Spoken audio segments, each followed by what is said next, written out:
Presiden Rusia Vladimir Putin meminta gerombolan preman penggemar sepak bola agar terlibat dalam perang di Ukraina. Gerombolan itu bernama The Football Hooligans. Hal ini dilakukan daripada harus berbuat anarkis stadion. Sebagaimana diketahui, hooliganisme sepak bola merujuk pada perilaku nakal dan merusak yang dilakukan penggemar sepak bola fanatik. Tindakan yang dilakukan seperti berkelahi, vandalisme, dan intimidasi. Perilaku ini sering didasarkan dengan persaingan antara tim yang berbeda dan konflik dapat terjadi sebelum atau setelah pertandingan sepak bola. Hal itu juga terjadi di Rusia.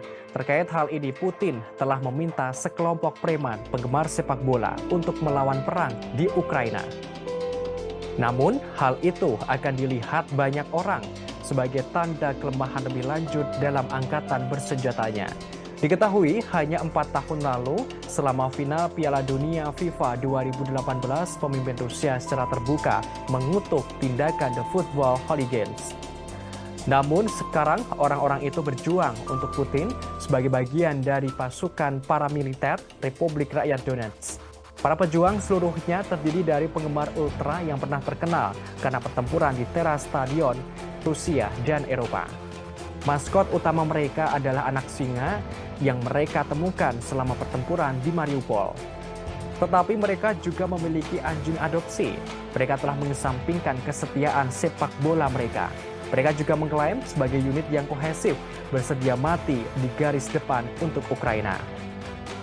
Sementara itu, Dewan Keamanan Nasional Amerika Serikat menyatakan kelompok tentara bayaran Rusia Wagner Group merekrut narapidana. Hal ini disebutkan mereka dilibatkan dalam perang di Ukraina. Bahkan dewan tersebut mengungkapkan Rusia menerima senjata dari Korea Utara. Hal ini dibeberkan oleh juru bicara Dewan Keamanan Nasional Amerika Serikat, John Kirby. Ia menerangkan Rusia kekurangan pasukan. Kirby mengatakan pemimpin Wagner Group, Yevgeny Prigozhin, secara pribadi mendatangi penjara-penjara Rusia. Hal ini untuk merekrut narapidana untuk bertarung di garis depan. Kirby menyebutkan Wagner akan membuang mayat orang-orang Rusia ke pertempuran di Bakhmut. Ia mengungkapkan sekitar 1.000 tentara bayaran Wagner telah tewas dalam pertempuran beberapa minggu belakangan ini. Bahkan Kirby meyakini 90% dari tentara yang sudah tewas itu adalah narapidana. Sementara itu, Kirby juga mengatakan pengaruh Wagner Group sedang berkembang. Ia menyebut Prigozhin dalam banyak kesempatan telah mengkritisi secara terbuka jenderal-jenderal Angkatan Darat Rusia atas kegagalan strategi mereka di Ukraina.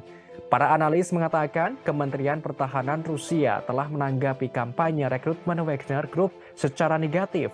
Sementara itu, pendiri kelompok hak-hak sipil Rusia Behind Bars, Olga Romanova, mengatakan ada berbagai alasan para narapidana itu setuju bertempur di Ukraina.